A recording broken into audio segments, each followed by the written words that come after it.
Il y a deux engagements pour lesquels nous voulions un développement. Il y a un petit mot que j'ai retenu dans votre exposé, c'est celui « il ne faut pas rester dans le confort, il faut sortir pour faire évaluer les choses ». Oui. Dans les relations maroco-françaises, il y a la question du Sahara. Est-ce que vous allez faire quelque chose pour que la France sorte de ce confort et considère que l'autonomie du Sahara est l'unique et seule solution pour résoudre le conflit? Monsieur Halaoui, moi j'ai une conviction très forte sur cette question.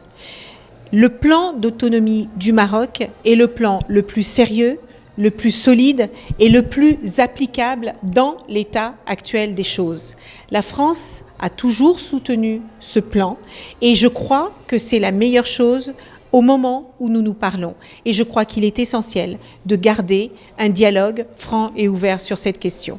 Des visas qui préoccupent. Oui. Écoutez, cette question des visas est une question extrêmement importante et très sensible.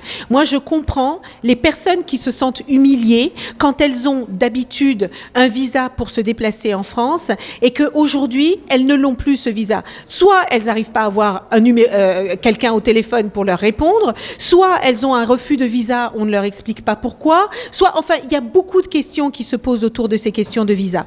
Et c'est pour ça que j'ai décidé, si j'obtenais la confiance des Français qui habitent au Maghreb et en Afrique de l'Ouest, de commander une commission parlementaire pour faire une enquête sur ce qui fonctionne sur ces visas, sur ce qui dysfonctionne et pourquoi ça crée autant d'émotions et de tensions dans nos populations et dans nos relations avec le Maroc.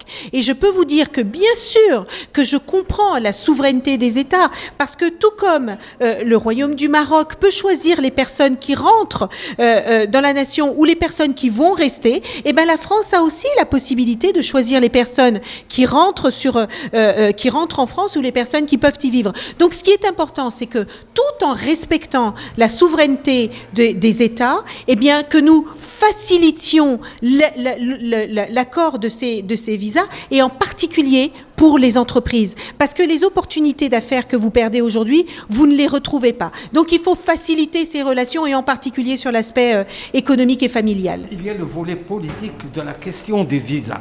C'est-à-dire que le gouvernement français, dernièrement, a sanctionné la classe moyenne. Cette classe moyenne s'est vue refuser des visas. Et c'est la raison pour laquelle, Monsieur Halaoui, je crois qu'il est extrêmement important, de garder le dialogue ouvert sur cette question. La France et le Maroc sont des pays amis. Nous avons une histoire de très longue date. Il y a 1,5 million de Marocains qui vivent en France. Il y a 54 000 Franco-Marocains ou Français qui vivent au Maroc. Il n'y a pas d'espace pour nous pour qu'on se fâche. Donc ces questions-là, on va les porter, on va discuter, on va regarder ce qui fonctionne et ce qui ne fonctionne pas. Et je suis convaincue que nous allons avancer.